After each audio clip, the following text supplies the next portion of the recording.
প্রতিটি বৈষম্য বিরোধী, প্রতিটি ফ্যাসিবাদ বিরোধী ধারার সঙ্গে নোট অফ ডিসেন্ট দিয়ে দিয়ে বিএনপি জুলাই সনদকে তামাশায় পরিণত করার চেষ্টা করেছে।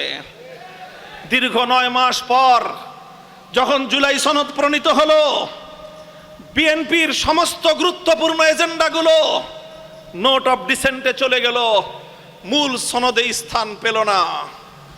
মূল সনদে এমন এমন ধারায় সংযুক্ত হলো যেই ধারার মাধ্যমে আর বাংলাদেশে ফ্যাসিবাদ ফিরতে পারবে না। বাংলাদেশে ফ্যাসিবাদ কিভাবে জন্ম নিয়েছে জানেন? বলবো আপনাদের সামনে। বাংলাদেশে ফ্যাসিবাদ জন্ম নিয়েছিল এক নায়কতন্ত্র প্রতিষ্ঠার মাধ্যমে। সকল ক্ষমতা এক প্রধানমন্ত্রীর কাছে কুক্ষিগত করে দেওয়া হয়েছে।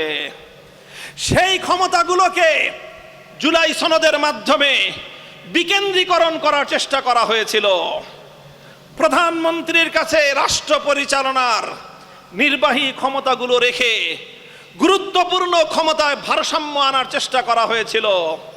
প্রধানমন্ত্রীর অল্প কিছু ক্ষমতা রাষ্ট্রপতির কাছে ন্যস্ত করার প্রস্তাব ছিল, আর বিচার বিভাগ সংক্রান্ত প্রধানমন্ত্রীর হাতে ন্যস্ত ক্ষমতাগুলো একটা স্বাধীন বিচার বিভাগ গঠন করে একটি আলাদা সচিবালয় প্রতিষ্ঠা করে প্রধান বিচারপতির কাছে কিছু ক্ষমতা দেওয়ার প্রস্তাব করা হয়েছিল।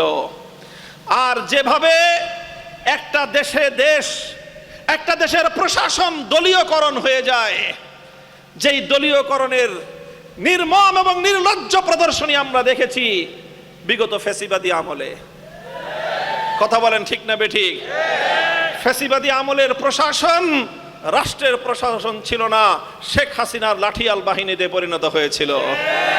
এদেশের মানুষ তখন বলতো যে এই পুলিশ প্রশাসন দেশের জনগণের নিরাপত্তার দায়িত্বে নিয়োজিত থাকার কথা, সেই পুলিশের কি অবস্থা হয়েছিল আপনারা সকলেই তার প্রত্যক্ষদর্শী।